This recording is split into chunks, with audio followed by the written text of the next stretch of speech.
Hey guys, I'm here with the ENGL Powerball Distortion and the ENGL Cabloader. That demo you just heard was me running my Solar S1.6 through both of these with no EQing and no post-processing. The question I get asked the most about both of them is, can they be used as a live rig? Ergo, can you leave your 4x12 at home in your $2,000 100-watt head? I don't see why not. Yeah. Would you ideally want to do that? Probably not. This is not going to replace a $4,000 rig. Let me get that out of the way right off the bat. What it will do, though, is give you a good, compact solution if you had to do something like that.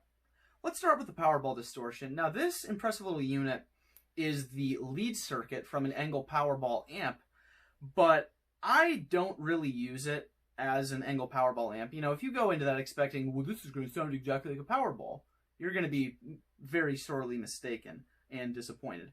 What you will be impressed with, though, is when you use it as an overdrive to an amp that may not quite have enough balls to it, or you really just want to push it a little further. For example, I use this like I would use a tube screamer, turn the gain all the way down, the volume all the way up, and put it in front of my Galen-Kruger 250 RL.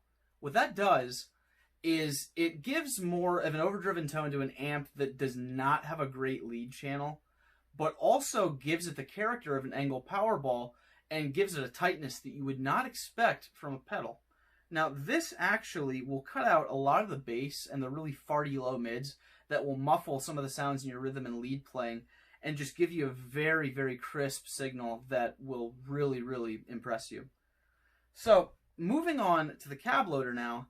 This little guy, I haven't used it live because I have my ENGL 2x12 that I use live, but I do use it at home a lot because I live in a very small space where I can't really afford the room for an actual cab. Now, what I'll do is I'll take my Galen-Kruger when it's at home and plug it straight into this and go DI right into my interface, and you would absolutely think a cab was in here. This thing has a dozen presets made in-house by ENGL with every single cab they've ever made, tons of different speaker combos. You know, you have 10 different mics, 4 different power amps. You can customize it any way that you would expect to be able to do with any other IR loader, and I find it very, very useful for that.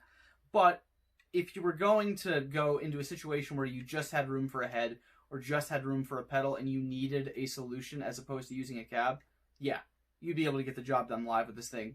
Absolutely no problem whatsoever. Overall, would I use them for a live set? Yes, but I wouldn't ideally do it. I would only do it if I really had to. That being said, neither of these are bad sounding. I think they're both quite good sounding, actually. And I mean, I got the pair of mine for $350. You know, if my backup rig only cost me $350, I'd be ecstatic. And in that respect, I am ecstatic. Definitely go check them out, guys. See you later.